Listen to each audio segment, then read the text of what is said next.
స్వామి, మరి మీరాలోకి యక్షిని ప్రవేశించినప్పుడు నన్ను ఎందుకు చంపడానికి ప్రయత్నించలేదు? ఎందుకంటే యక్షిని మీరాలోకి ప్రవేశించినా కూడా యక్షిని మీరాని అదుపు చేసే అంత శక్తి రాలేదు.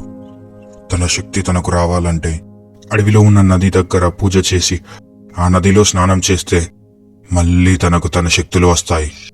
కానీ గుర్తుపెట్టుకో అర్జున్, శరీరం లేని యక్షిని మీరా శరీరాన్ని తన శరీరంగా చేసుకుంటుంది. అలా జరిగితే మాత్రం మీరాని మనం మర్చిపోవాల్సిందే. మీరకి తన జ్ఞాపకాలన్నీ చెరిగిపోతాయి. తను వాళ్ళ నానమ్మని, ఆఖరికి నిన్ను కూడా మర్చిపోవాల్సి వస్తుంది. లేదు స్వామి, అలా జరగకూడదు. మీరాకి ఏం కాకూడదు.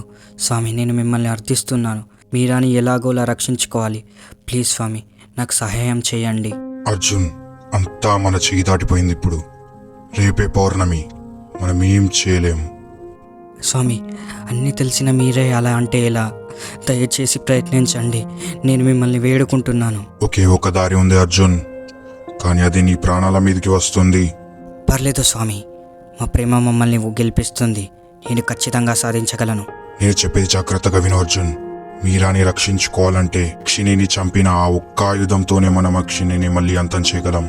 చెప్పండి స్వామి, ఆ ఆయుధం ఎక్కడ ఉంది? నేను తీసుకొస్తాను. అదంత సులువు కాదు అర్జున్. ఆ ఆయుధానికి ఒక ముసలావిడ ఒక రహస్యమైన గుహలో దాచింది. ఆ గుహ దగ్గరికి వెళ్ళాలంటే అంత సులువుగా మనం వెళ్ళలేం. ఆ ముసలావిడ ఆ ఆయుధం ఎలాంటి దుష్టులకు దక్కకూడదని ఆ గుహకు వెళ్లే దారిలో చాలా ప్రమాదాలను సిద్ధం చేసి ఉంచింది. కానీ స్వామి, ఆ గుహ దగ్గరికి నేను ఎలా వెళ్ళగలను? అర్జున్, ఆ గుహకు దారి తెలిసిన ఒకే ఒక వ్యక్తి ఉంది. ఆమె చాలా దైవ భక్తురాలు. ఆమెను కలిస్తే నీకు ఆ గుహకు వెళ్లే దారి తెలుస్తుంది. తను ఎక్కడ ఉంటుంది? మన ఊరు చివర్లో ఉన్న ఆశ్రమంలో ఉంటుంది. కానీ నేను తనని ఎలా గుర్తుపట్టాలి స్వామీజీ? ఇదిగో ఈ మణి నీ దగ్గర ఉండనివ్వు. తనని కలిసినప్పుడు ఈ మణి ప్రకాశిస్తుంది. తనకి జరిగిందంతా వివరించు. తను నీకు తప్పక సహాయం చేస్తుంది. మరి మీరా గురించి నువ్వేం భయపడకు అర్జున్. నేను తన దగ్గరే ఉంటాను. తనని జాగ్రత్తగా చూసుకుంటాను. నువ్వు రేపు అర్ధరాత్రి వరకు ఆయుధం తేలేకపోతే మాత్రం ఒక మీరానే కాదు అర్జున్, ఊరే వాళ్ళ కాడుగా మారిపోతుంది. జాగ్రత్త. వచ్చేలోపు నేను అడవిలో పూజకి అంతా సిద్ధం చేసి ఉంచుతాను. నాకు సాధ్యమైనంత వరకు మీరాని యక్షిని వారి నుండి రక్షించడానికి చేస్తాను. నువ్వు ఆయుధం తీసుకుని అడవిలోకి ఉన్న నా దగ్గరికి రా. నాకు ఇంకా సమయం లేదు. నేను వెళ్తున్నా స్వామి.